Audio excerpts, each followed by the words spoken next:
Gout کیوں ہوتا ہے؟ گاؤٹ جو ہے یہ کرسٹل بن جاتے ہیں یورک ایسڈ کی زیادتی کی وجہ سے ہوتا ہے۔ السلام علیکم۔ السلام علیکم قاری صاحب۔ عمر نام محمد نجیب، عمر 46 سال، تا وزن جڑا 80 کلو تا جناب تکلیف ہے۔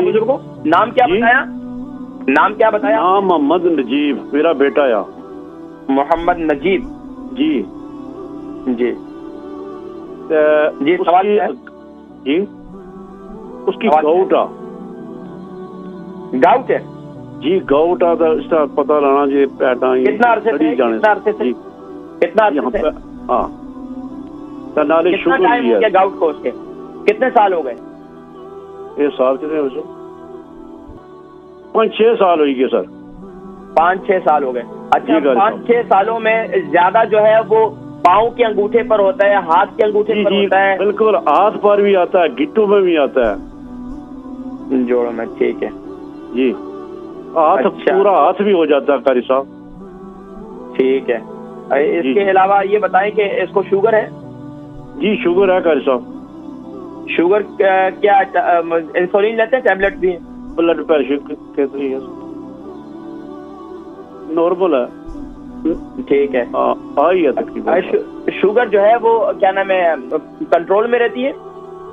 کنٹرول ہی ہے اس میرا خیال ہے، کنٹرول۔ اور کولیسٹرول؟ کولیسٹرول کولیسٹرول نہیں ایسا، لیکن بلڈ پریشر زیادہ۔ اچھا یہ بتائیں کہ بلڈ پریشر جو ہے وہ دن میں زیادہ ہوتا ہے یا رات میں؟ کس طرح زیادہ ہونا سر؟ بلڈ پریشر 150-160 دن بھی ہو جاتا ہے، کبھی شام کو بھی آ جاتا ہے۔ دوسرا یہ بتائیں کہ یہ سفر کتنا کرتے ہیں؟ سفر کو نہیں، دفتر ہی ہونا۔ یہ بیٹھے رہنے کا کام ہے سارا؟ جی بیٹھا ہے، تقریباً آپ سے ہی بیٹھا رہنا۔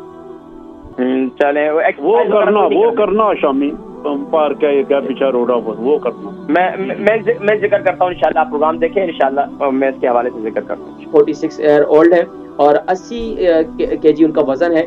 گاؤٹ کی تکلیف ہے تقریباً 5-6 سالوں سے، اور ہاتھ پاؤں دونوں جگہ پر ہو جاتا ہے۔ دیکھیں گاؤٹ کیوں ہوتا ہے؟ گاؤٹ جو ہے یہ کرسٹل بن جاتے ہیں یورک ایسڈ کی زیادتی کی وجہ سے ہوتا ہے۔ تو خاص طور پر لال میٹ کا استعمال زیادہ، اور اسی طرح زیادہ جو ہے بیٹھنا، یعنی کہ چہل قدمی نہ کرنا، ایکسرسائز نہ کرنا، تو یورک ایسڈ جو ہے وہ کرسٹل کی صورت میں پھر جوڑوں میں جا کر بیٹھ جاتا ہے۔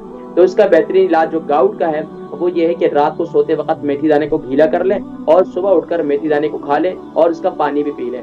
3 مہینے کنٹینیوسلی یہ عمل کریں، اس سے انشاءاللہ یورک ایسڈ جو ہے آپ کا ختم ہو جائے گا انشاءاللہ۔ اس کے علاوہ آپ روزانہ پابندی کے ساتھ آدھا گھنٹہ واک آپ کے لیے انتہائی ضروری ہے۔ اگر واک نہیں کریں گے تو یقیناً پھر آپ کے لیے یہ مسائل پیدا ہوں گے۔ اگر آج کا موسم خراب ہے تو آپ مشین لے لیں، مشین پر آدھا گھنٹہ واک ضرور کریں انشاءاللہ۔ یہ جو میتھی دانے کا نسخہ ہے یہ کوئی معمولی نسخہ نہیں ہے، بڑا زبردست نسخہ ہے یہ گاؤٹ کی تکلیف کے لیے۔